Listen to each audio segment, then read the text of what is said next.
કરીએ આપણે વડોદરાની તો વડોદરા મહાનગરપાલિકાની ચૂંટણી પહેલા રાજકીય સમીકરણોમાં હલચલ જોવા મળી રહી છે। જો આપણે વાત કરીએ તો વોર્ડ નંબર 2 માંથી કોંગ્રેસના ઉમેદવાર ભૂમિ પ્રજાપતિએ અચાનક જ પોતાની ઉમેદવારી પરત ખેંચતા ચર્ચાઓ ગરમાઈ ગઈ હતી।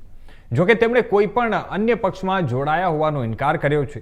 આ સમગ્ર મામલે ભાજપના પૂર્વ શહેર પ્રમુખ ડોક્ટર વિજય શાહ સાથેની તેમની મુલાકાત પણ ચર્ચાનો વિષય બની ગયો છે। વડોદરામાં સ્થાનિક સ્વરાજ્યની ચૂંટણીને લઈને રાજકીય ગતિવિધિઓ તેજ બની રહી છે અને ત્યારે જ મહાનગરપાલિકાના વોર્ડ નંબર 2 માંથી કોંગ્રેસના ઉમેદવાર ભૂમિ પ્રજાપતિએ પોતાનું ઉમેદવારી ફોર્મ ત્યાં પરત ખેંચતા જ રાજકીય વર્તુળોમાં ચકચાર મચી ગઈ હતી। ફોર્મ પરત ખેંચ્યા બાદ ભૂમિ પ્રજાપતિ મીડિયા સમક્ષ આવ્યા હતા અને સ્પષ્ટ કર્યું હતું કે તેમણે કોઈ પણ અન્ય રાજકીય પાર્ટી જોડાણ નથી કરી। તેમણે જણાવ્યું કે તેમના સમાજના વડીલો અને શુભચિંતકોના કહેવા પર તેમણે આ નિર્ણય લીધો છે। જો કે ભૂમિ પ્રજાપતિએ ભાજપના પૂર્વ શહેર પ્રમુખ ડોક્ટર વિજય શાહની મુલાકાત લઈને આશીર્વાદ પણ લીધા હોવાની ઘટના પણ ત્યાં સામે આવી છે અને જેના કારણે રાજકીય અટકળો હવે તેજ બની ગઈ છે।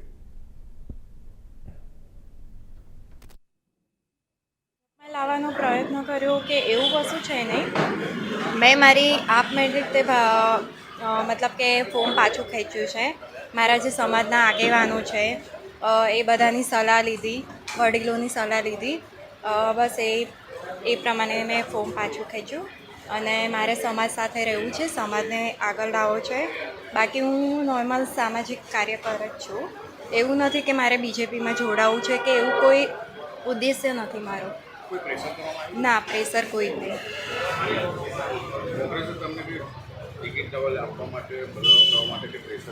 ના, એ લોકોએ પણ કોઈ પ્રેશર નહોતું કર્યું। એક તો ભારતીય જનતા પાર્ટી એની વિચારધારા, માનનીય મોદી સાહેબની વિચારધારા, માનનીય શ્રી ભૂપેન્દ્રભાઈ પટેલ સાહેબના, હર્ષભાઈ સંઘવી સાહેબના વિકાસના કામો, એને કારણે આજે 5 કરોડ 6 કરોડ ગુજરાતની જનતામાં 3-3.5 કરોડ મતદારોમાંથી મોટાભાગના મતદારો આ વિચારધારા સાથે જોડાયેલા છે।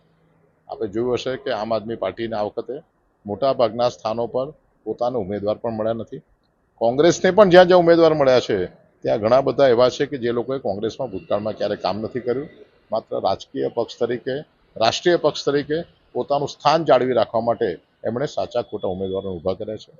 એવા જ એક ઉમેદવાર એ ભૂમિબેન પ્રજાપતિ બેનને વોર્ડ નંબર 2 માંથી કોંગ્રેસે પંજાના ચૂંટણીના ચિહ્ન નીચે ઉમેદવારી માટેનું મેન્ડેટ આપવામાં આવ્યું।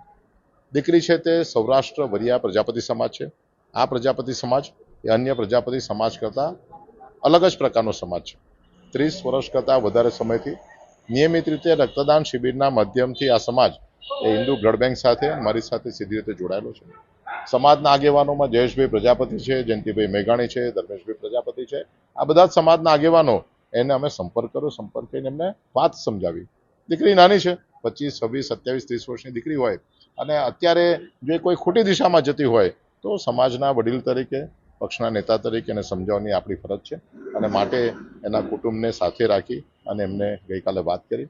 એનું મન ક્યારે કોંગ્રેસની વિચારધારા તરફ નહોતું, કારણ કે યુવાન છે અને સમગ્ર ગુજરાતમાં યુવાનોના હૃદય સમ્રાટ ગણાય તેવા હર્ષભાઈ સંઘવી સાહેબ એના માટે, એના કાર્યો માટે એને અથાગ આસ્થા છે અને માટે એને જ્યારે એવું ખ્યાલ આવ્યો કે ભાઈ આ તો મારાથી ભૂલ થઈ ગઈ છે અને ત્યાર પછી આજે જ્યારે ચૂંટણીમાં ફોર્મ પાછું ખેંચવાનો છેલ્લો દિવસ હતો, બપોરે 3 વાગ્યા પહેલાં ફોર્મ પાછું ખેંચવાનું હતું, ત્યારે એણે ફોર્મ પાછું ખેંચ્યું છે અને એણે પોતાની ઉમેદવારી આજે કેન્સલ કરી છે અને અમારા જે ઉમેદવાર એ બિનહરીફ ત્યાં જીત્યા છે એવા ભૂમિકાબેન બ્રહ્મભટ્ટને હું હૃદયપૂર્વક અભિનંદન આપું છું।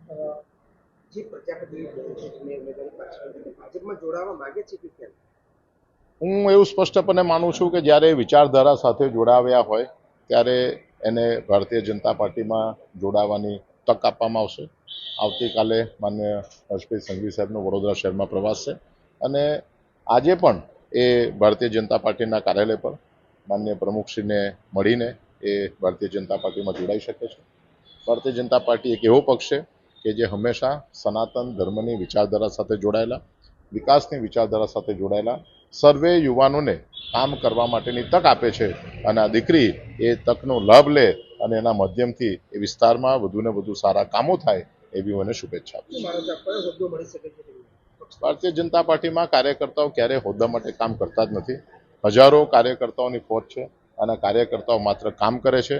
જ્યારે જેને જે જવાબદારી મળે એ જવાબદારી પોતે નિભાવતા હોય છે અને એને પણ જ્યારે ભવિષ્યમાં કોઈ જવાબદારી પક્ષ તરફથી આપવા માટે આવે તે વખતે એ જવાબદારી નિભાવે અને એના માધ્યમથી એ સારું